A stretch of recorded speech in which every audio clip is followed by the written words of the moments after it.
Boa noite, a paz do nosso Senhor e Salvador Jesus Cristo.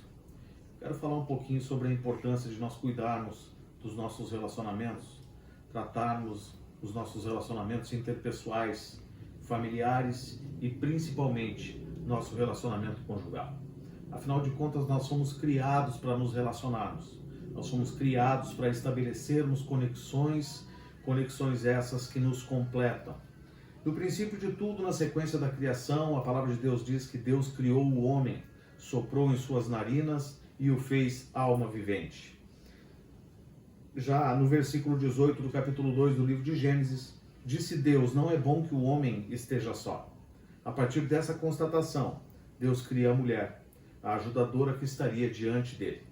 Portanto, o nível mais elevado de relacionamento estabelecido por Deus é o nível de relacionamento familiar e especificamente o nível de relacionamento conjugal.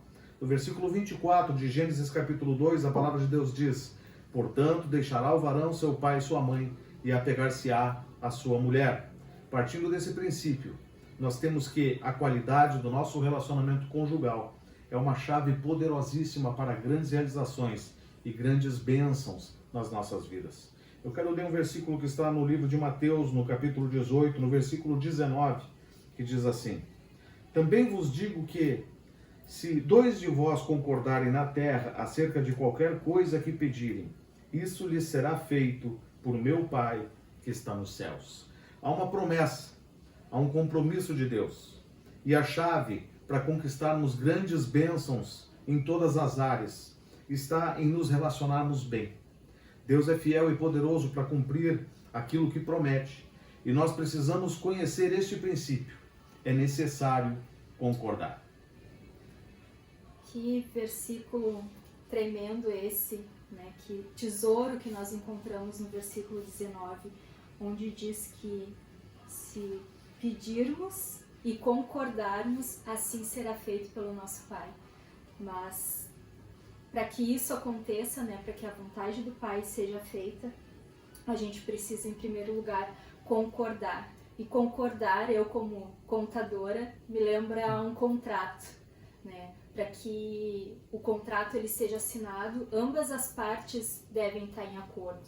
E trazendo para nós, como casal, muitas vezes em situações específicas, nós nos convocamos um ao outro a orar por algo bem específico, e aí aquilo flui facilmente. É tão simples, né, de colocarmos em oração algo que não é do cotidiano, é algo bem pontual mesmo. Porém, tem situações, creio que não seja somente aqui em casa que acontece isso, mas tem algumas situações que não é tão simples assim, né, nós chegarmos diante de Deus concordando já. Então, o que a gente precisa fazer? A gente precisa conversar a respeito disso, e quando não há esse acordo entre as partes, a gente se colocar diante de Deus, confessar a Ele, e não simplesmente pedir para Deus, né, e perguntar para Ele: que lado tu vai ficar, Senhor? Do meu lado ou do lado do meu marido? Não.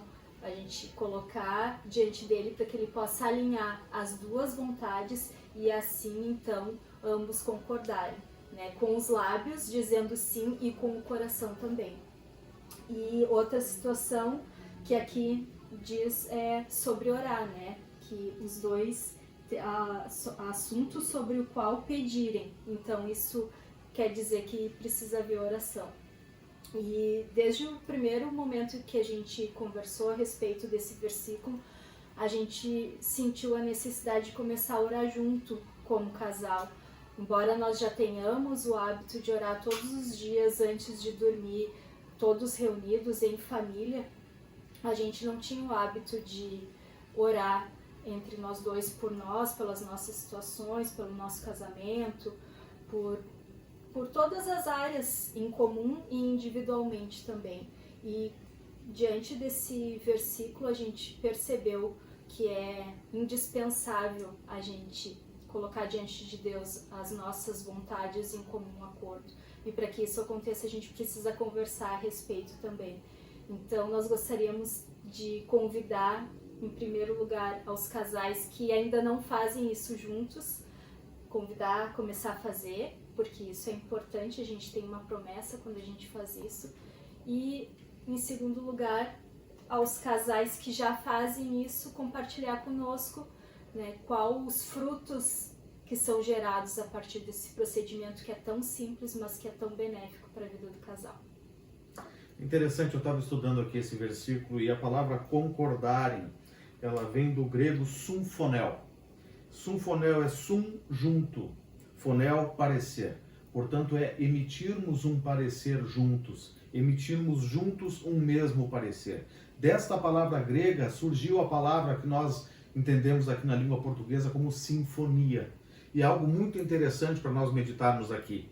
Sinfonia, nós sabemos bem o que é um grupo de pessoas que estão ali praticando a música, e eu não sei, talvez eu não saiba usar a expressão mais adequada, mas a sinfonia exige para que ela seja, que ela prospere nos seus intentos, ela precisa primeiro de treino particular.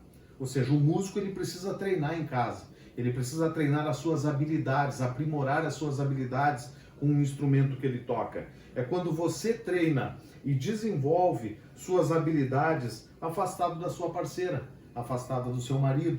É quando você treina os relacionamentos interpessoais no seu dia a dia. É quando você está na rua, quando você se relaciona com as pessoas, quando você cumprimenta o padeiro, quando você cumprimenta o cobrador do ônibus. É a sua forma de se relacionar sendo aprimorada no seu dia a dia. Depois, o que o músico precisa também é ensaio. E aí, no ensaio, os músicos já estão juntos. Os músicos da sinfonia, eles vão se unir e eles vão praticar as suas habilidades juntos. É quando o casal se une e se relaciona, pratica o bom relacionamento, se posiciona diante de Deus juntos, um com o outro, emitem o mesmo parecer. Esse é o ensaio. Mas a apresentação, o ápice da apresentação de uma sinfonia é quando vocês oram, é quando vocês se posicionam diante de Deus e apresentam o que para Ele é uma melodia. Então nós temos que treinar o hábito de nos relacionarmos bem, nós temos que ensaiar no nosso dia a dia com o nosso cônjuge, com a nossa família, e então nos apresentar diante de Deus com a nossa oração,